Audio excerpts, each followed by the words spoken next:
أعزائي المشاهدين، السلام عليكم ورحمة الله وبركاته، وأهلا وسهلا بكم في حلقة جديدة من برنامج الطبيب. عزيزي، الجو حر قوي وانت عندك شغل كتير هيتطلب منك ان انت تبذل مجهود كبير او ان انت تشتغل في الشمس لفترة طويلة. وانت شغال ابتديت تحس ان انت عطشان ومش قادر ان انت تكمل شغل، فطلبت مية، ولكن لسوء الحظ المكان اللي انت فيه ما كانش فيه مية قريبة، فاضطريت ان انت تستنى لحد ما المية تيجي من مكان بعيد. واثناء ما انت منتظر ابتديت تحس ان انت مصدع وهمدان وتعبان وجسمك كله وجعك، ولكن لحسن الحظ المية جت بسرعة وشربت وغرقت جسمك كله مية، وابتديت تحس ان انت ابتديت تفوق وابتديت ترجع تاني.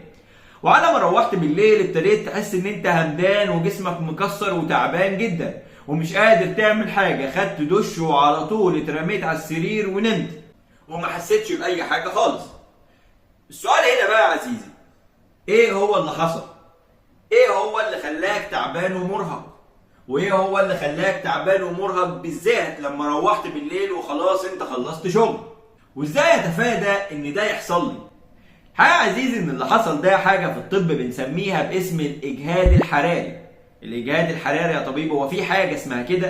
يا عزيزي، الاجهاد الحراري دي حالة بتحصل لما انت تكون شغال فترة طويلة في الحر وجسمك عمال يخسر سوائل بكميات كبيرة ويخسر معاها املاح، والتعويض اللي بيدخله او المية اللي انت بتشربها في الوقت ده تكون قليلة، فجسمك عشان يبرد نفسه اكتر واكتر يبدأ يطلع كميات كبيرة جدا جدا من العرق في محاولة منه انه يبرد نفسه وانه ينزل من درجة حرارتك ويحميك من ان انت تتصاب بضربة شمس. ومش كده وبس يا عزيزي، ده نتيجة كمان ان انت بتخسر كميات كبيرة من المية وكميات كبيرة من الاملاح، بيبدأ ضغطك يوطى شوية عن الطبيعي، وبالتالي بتبدأ اثناء ما انت شغال تحس ان انت همدان اكتر وجسمك مكسر وان انت مش قادر تشتغل وعايز تروح باي شكل. ومش كده وبس يا عزيزي، الاجهاد الحراري كمان بيجي من حاجات تانية، وممكن في النهاية لو انت ملحقتش نفسك تخش في ضربة شمس. ضربة شمس يا طبيب؟ يا عزيزي، ضربة شمس. طب ايه الحاجات التانية اللي بتعمل الاجهاد الحراري يا طبيب؟ الحقيقة ان الحاجات دي منتشرة جدا جدا الفترة دي، والحاجات دي بتكون عبارة عن اللبس الضيق واللبس الغامق، وكمان المجهود الشديد اللي انت بتبذله في درجات حرارة عالية او بتبذله وانت شغال في الشمس. ومش كده وبس يا عزيزي، الناس الرياضيين اللي بيعملوا مجهود عنيف او بيخشوا في تمرينات عنيفة في اثناء درجات الحرارة العالية من غير ما يعوضوا بشرب مية وشرب سوائل كافية وعمالين يعرقوا ويخسروا كميات مية كبيرة، الناس دي برضو بتكون معرضة بنسبة كبيرة جدا جدا لخطورة الإصابة بالإجهاد الحراري أو الإصابة بضربات الشمس. والحقيقة إن الإجهاد الحراري كمان ما بيفرقش في الأعمار، بيجي للأعمار الصغيرة والأطفال الصغيرة وبيجي للشباب وكمان بيجي للكبار، ما عندوش أي فرق. الأساس في الموضوع إن اللي بيبذل مجهود أو بيخسر كميات كبيرة من المية والأملاح في صورة عرق من غير ما يعوض هيخش في حالة من الإجهاد الحراري. طب السؤال هنا برضه يا طبيب، ليه الإجهاد الحراري بيجي بالليل بعد ما أنا ما بخلص شغل وممكن ما احسش بيه أثناء فترة النهار؟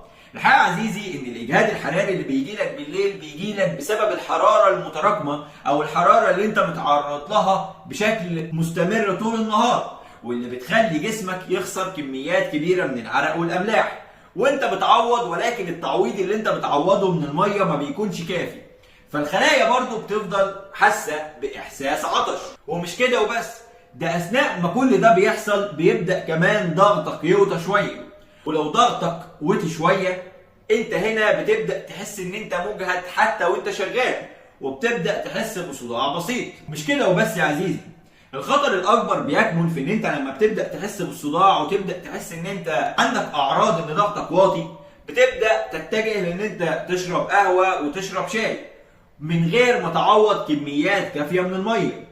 والقهوه والشاي او اي منتج بيحتوي على الكافيين عموما بيبدا يزود من اضرار البول عن طريق الكلى، وبيقلل من قدره الكلى ان هي تعمل اعاده امتصاص تاني للميه، وبالتالي انت بتخسر كميات اكبر واكبر من الميه عن طريق الكلى. يعني انت كده بتخسر كميات ميه كبيره عن طريق العرق وكميات ميه كبيره برضو عن طريق الكلى او في البول، وبالتالي انت معرض اكتر واكتر للجفاف، ومعرض اكتر واكتر ان يجيلك اجهاد حراري لما تروح. ولو فضلت مستمر على كده طول اليوم وما ابتديتش ان انت تزود من الميه اللي انت بتشربها، ممكن لا قدر الله تتصاب بضربه شمس. ضربه شمس يا طبيب؟ ده الموضوع شكله كبير بقى. عزيزي الموضوع كبير. طب قول لي يا طبيب، ازاي انا اقدر احمي نفسي من ان انا يجيلي اجهاد حراري او ان انا اتعب لما اروح بالليل؟ وازاي اقدر احمي نفسي بالتبعيه من ان انا اخش في ضربه شمس او اخش في اي حاجه خطيره؟ الحقيقه يا عزيزي ان العلاج بسيط وما فيهوش اي معضله خالص، والعلاج كله بيكمن في ان انت تزود السوائل اللي داخله على مدار اليوم، وتشرب كميات ميه كبيره، وممكن تشرب معاها كمان عصاير. وما تستناش لما انت تعطش عشان تشرب ميه، يعني مش بالضروره تحس بالعطش عشان تشرب ميه. من الاخر، طول ما انت واقف، طول ما انت شغال، في ايدك ازازه ميه وعمال تشرب في ميه عادي خالص، ولما تخلص الازازه تملاها وتخليها في ايدك وتحافظ على السوائل اللي داخله جسمك بصوره مستمره. ولو روحت بالليل وحسيت ان انت مجهد جدا ومرهق، وحسيت ان انت مش قادر تستحمل خالص وجسمك تعبان وسخن، فانت ممكن تعمل كمادات ميه بارده، كمادات حوالين رقبتك وكمادات في منطقه تحت الابط. كل ده هيساعدك في ان انت تتغلب على الاجهاد لو الاجهاد شديد جدا جدا، مع ان انت ترتاح وما تبذلش اي مجهود، وتبدا ان انت تشرب كميات ميه كافيه، وتشرب كمان معاها عصاير.